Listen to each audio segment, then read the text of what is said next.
Meghan has got no real income anymore. She's finished. The Right. Netflix series is over. There's no great podcast. They don't generate any money. And I don't see where she is going from here. I think she has a major problem. Meghan had already recorded their poison for Netflix. It was already edited. All the stuff that we heard today about Charles lying, about William screaming and shouting, was in the can, was being edited. Harry doesn't have the brains, and Meghan has the ability. Not enough brains to have figured out that being too clever by half is stupid by whole, but enough brains to think, well, I'm so clever, I can outsmart everybody. And anybody who gets to see what I'm about, sorry, I forgot, the hands have to flash. After all, she is a member of, well, isn't she the woman from La Mancha? Windmills everywhere.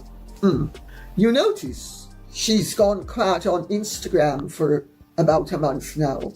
There was a whole load of postings when she was pushing the narrative that I'm a great success. They came for the wrong people. Seriously, the wrong ones. Meghan Markle's legal team didn't just make a mistake. They walked straight into a storm they clearly didn't see coming.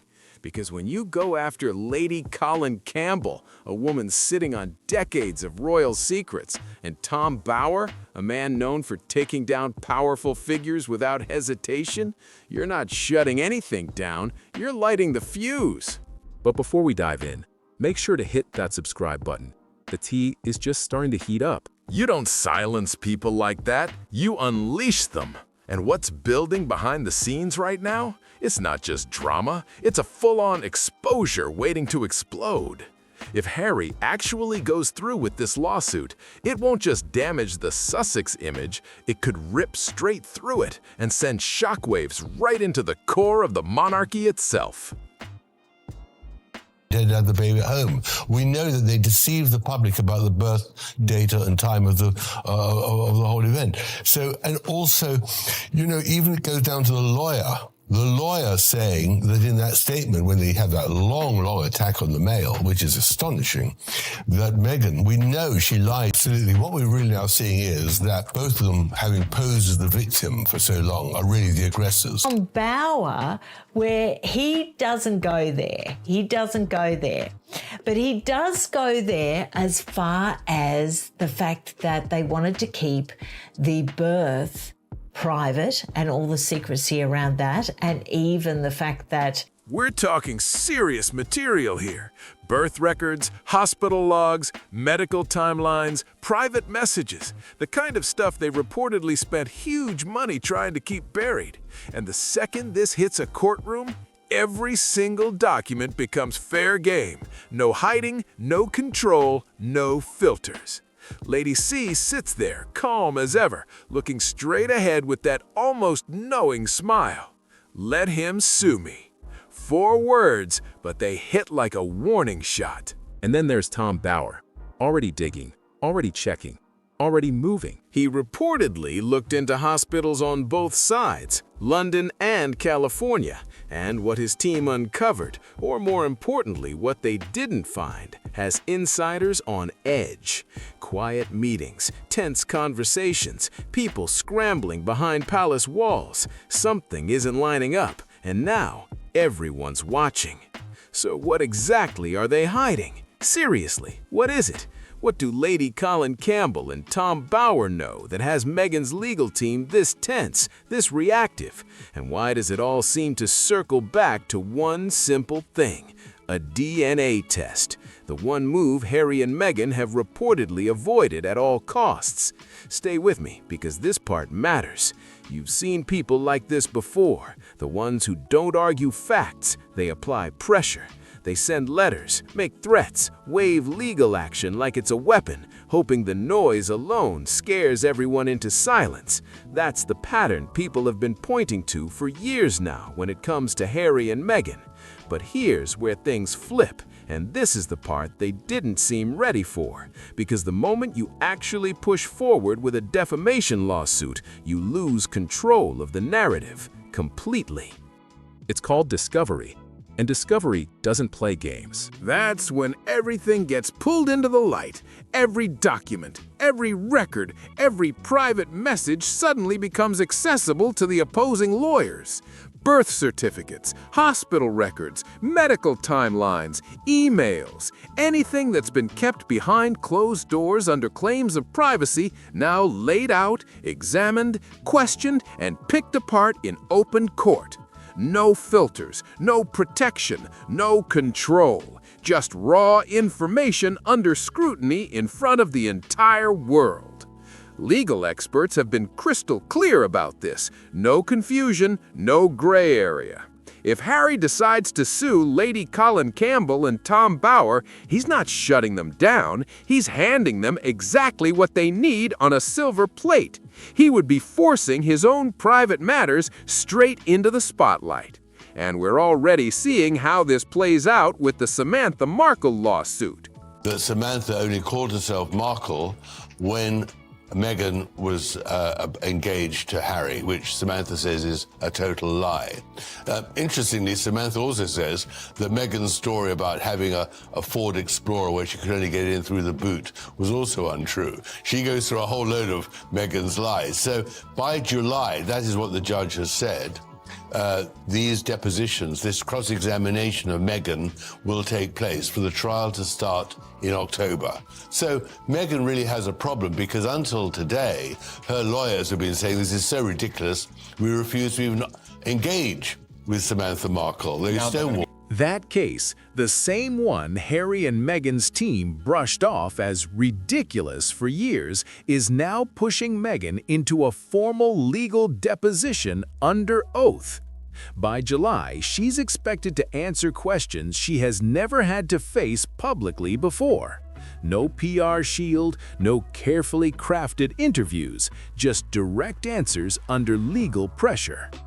Court is different. Court means proof, and proof is the one thing people keep pointing out that Harry and Meghan have consistently avoided putting forward. Before going any further, this part matters more than anything. Lady Colin and Tom Bower are not random voices online chasing clicks. They are not tabloids throwing out rumors for attention. Lady Colin Campbell has been writing about the royal family for decades. Her sources go back generations, deeper than most people even realize. Time and time again, she's made claims people laughed at, only for those same claims to later come true. She doesn't speak loosely. Every word is calculated, sharp, and deliberate. And Tom Bower? He's on a completely different level. One of Britain's most relentless investigative authors. His book, Revenge, Harry, Meghan, and the War Between the Windsors shook the Sussex Circle in a real way.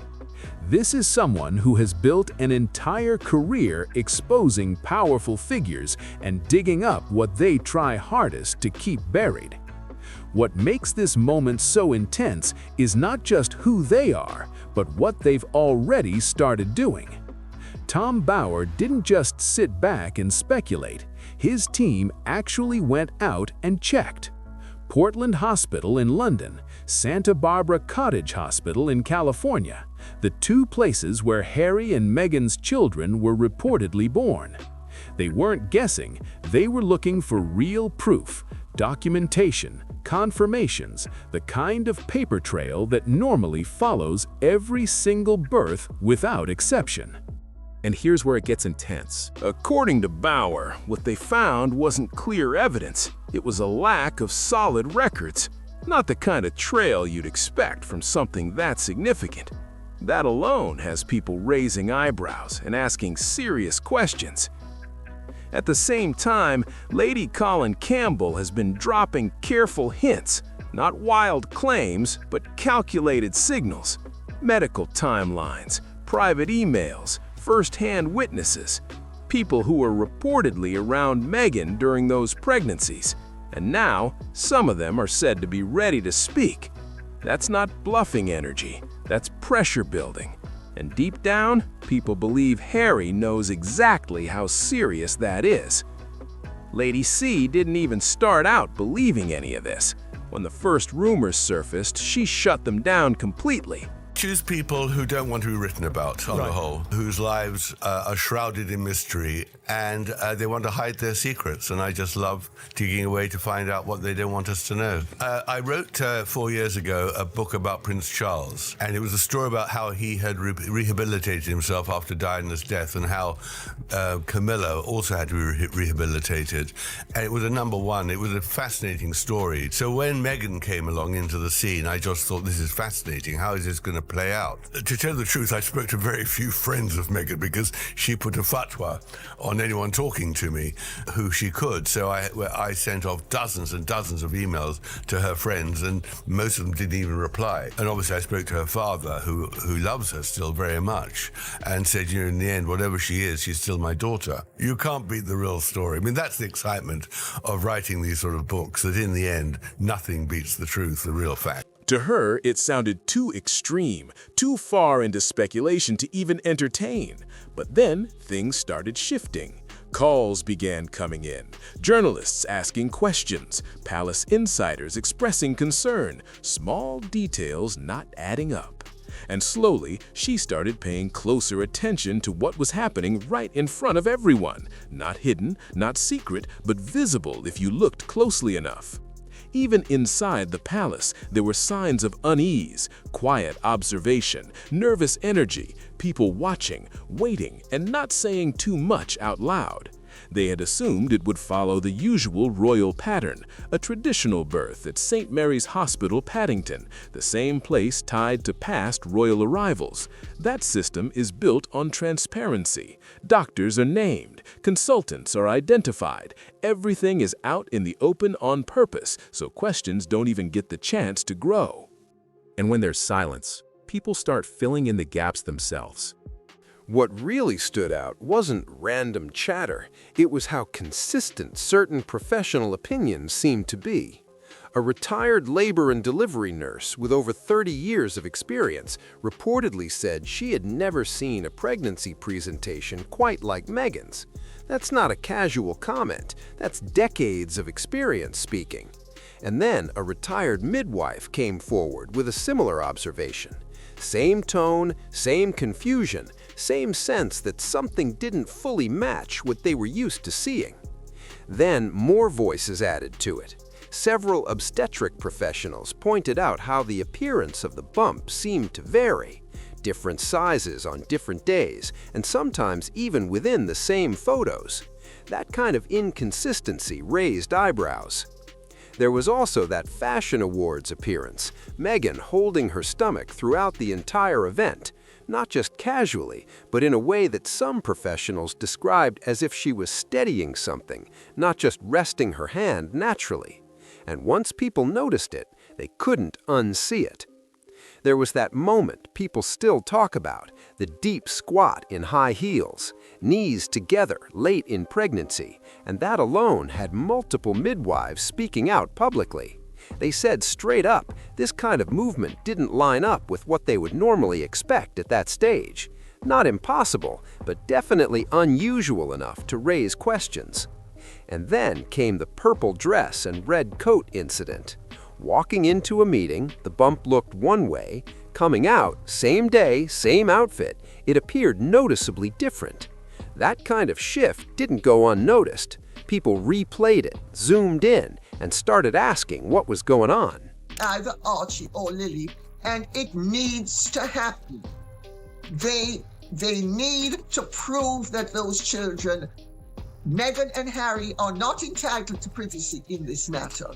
And their privacy is trumped by our right to know that no bastard is going to sit on the throne of this country.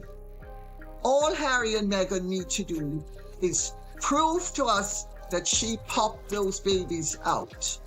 And that's all they need to do. And if they don't, it is unfair on the children. It's also unfair on the royal family. Lady Colin Campbell also highlighted something subtle, something many people completely missed. The wording in the official birth announcements. Born for the Duke and Duchess of Sussex, not born to them. Now, that might sound small, but in proper English, that difference matters. She explained that children are typically said to be born to the person who carried them, while born for can suggest something else entirely. And here's the detail that stood out. That wording appeared in both announcements from two separate sources. Coincidence? Maybe. But Lady C clearly doesn't think so. At the same time, Tom Bower added another layer with what his team reportedly found or didn't find at those hospitals. No clear confirmation, no solid trace that matched expectations. Then there's the CBS moment.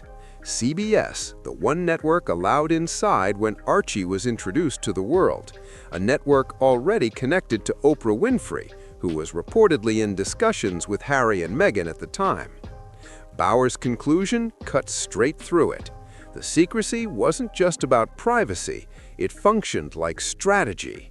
Controlled access, controlled narrative, controlled timing. And then there's the moment Harry himself created, the one people keep going back to. It was thought by some people that Meghan was too big for, well, I suppose her first baby, and also too big for the fact of only having one child. And she seemed to be too big at the wrong time, or like suddenly. Why is she always clutching and holding onto her belly?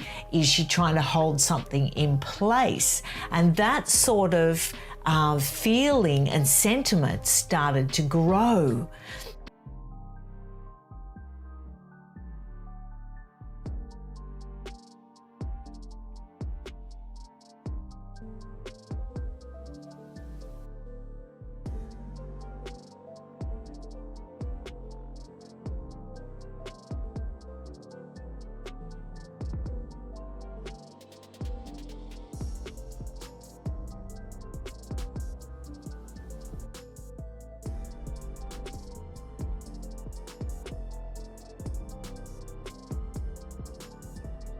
Shortly after Archie's birth, there was that interview near the stables, a moment that seemed small at the time, but now gets replayed over and over.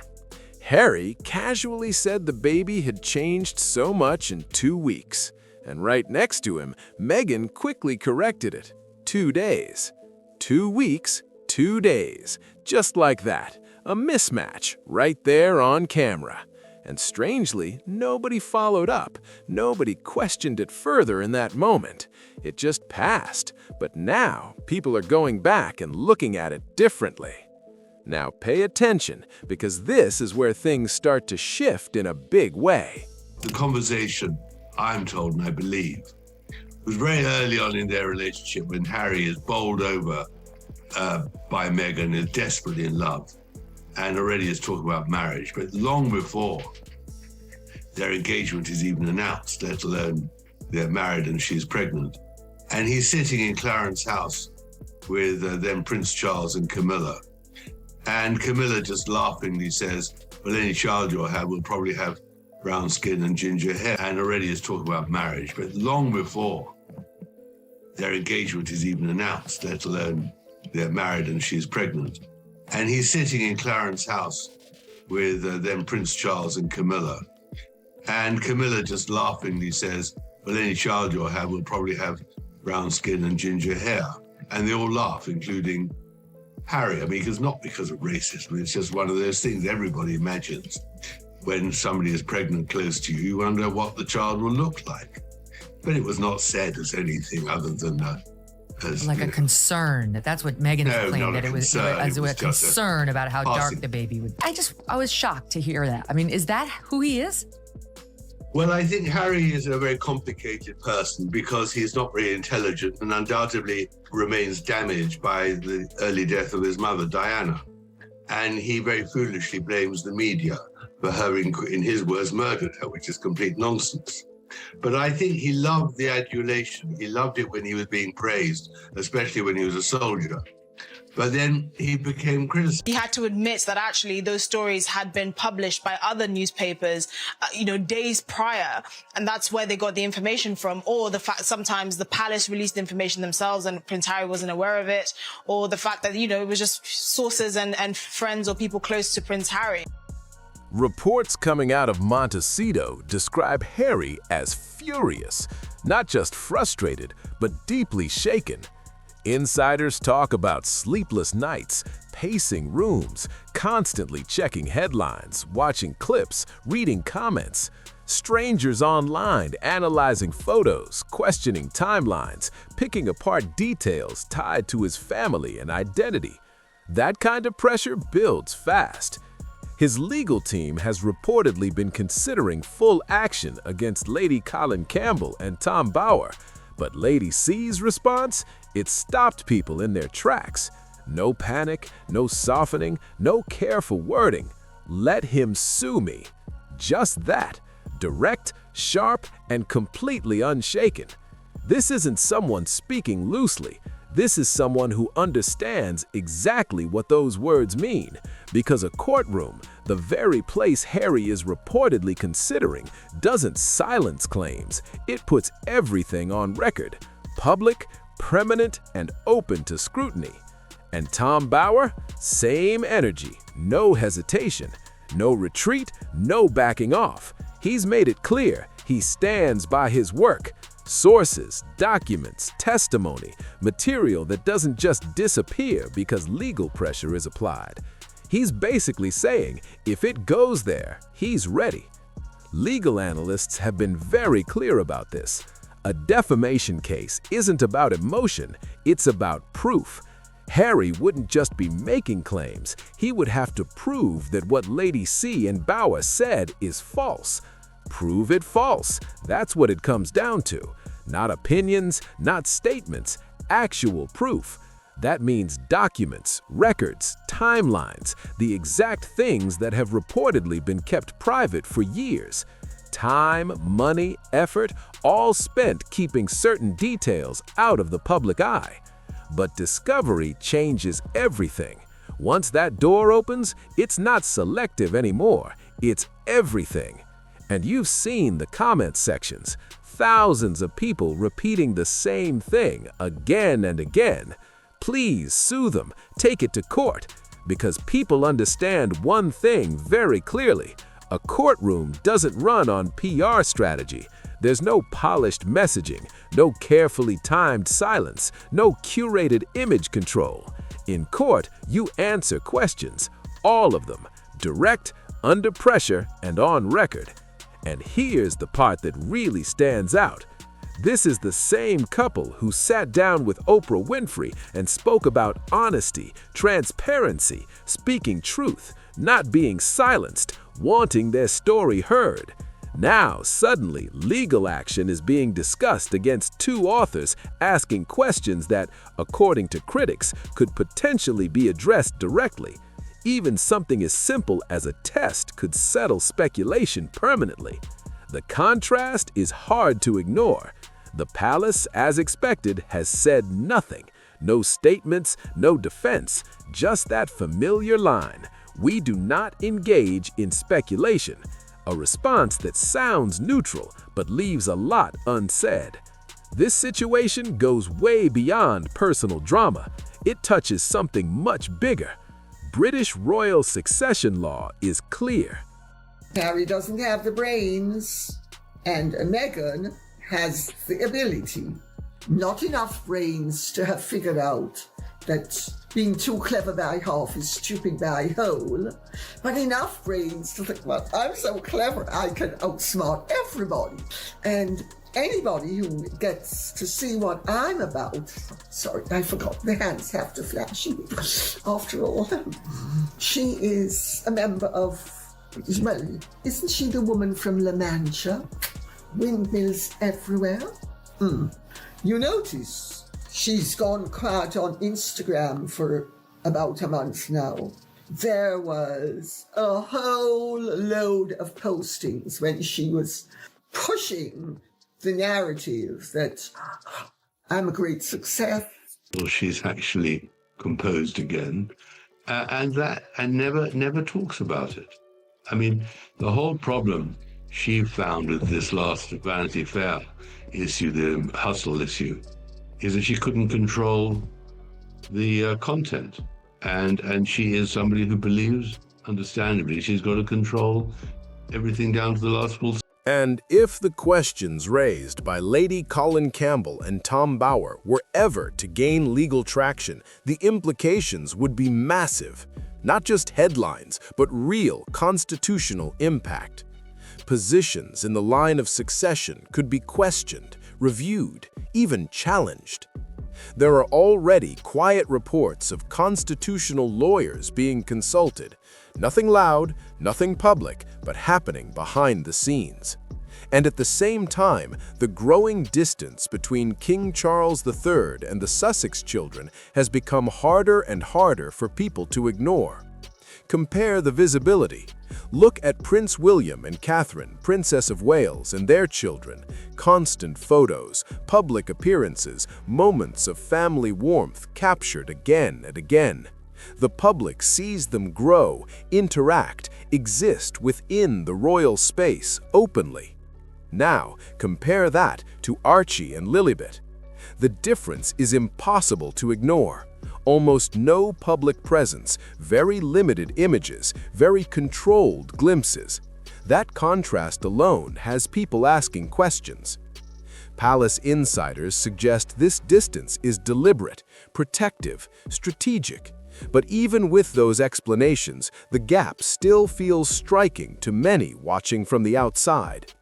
And through all of this, the proposed solution people keep pointing to stays the same. Simple, direct. One DNA test, one afternoon, that's it. Everything settled, questions answered, speculation shut down completely. Lady Colin Campbell has said it, Tom Bower has said it, and thousands of people across comment sections keep repeating it louder and louder. Because if everything is exactly as presented, then one test would end the conversation instantly. It would destroy doubts, shut down critics, and permanently close this chapter. So the question keeps coming back, why hasn't it happened? Every day without a clear answer makes the silence feel heavier. Every legal warning, every attempt to control the narrative instead of offering simple clarity, it pushes people to believe that transparency might be the one thing that simply isn't an option. And that's where things get even more intense. Tom Bower has been very direct about this part. He argues that everything now ties back to one core issue. What I discovered was, of course, that she was hunting for a man in England from 2013 onwards, when her marriage had crashed and she couldn't find anyone in Canada at the time. And she wanted wealth and she wanted fame. And she targeted, there's no doubt she targeted. I had always looked at it more as, oh, she landed this prince, that's what she was out for. We know that she was hunting for someone of wealth, of notoriety in Great Britain, and she landed, the biggest you could land. But it worked the other way too. He was feeling irrelevant.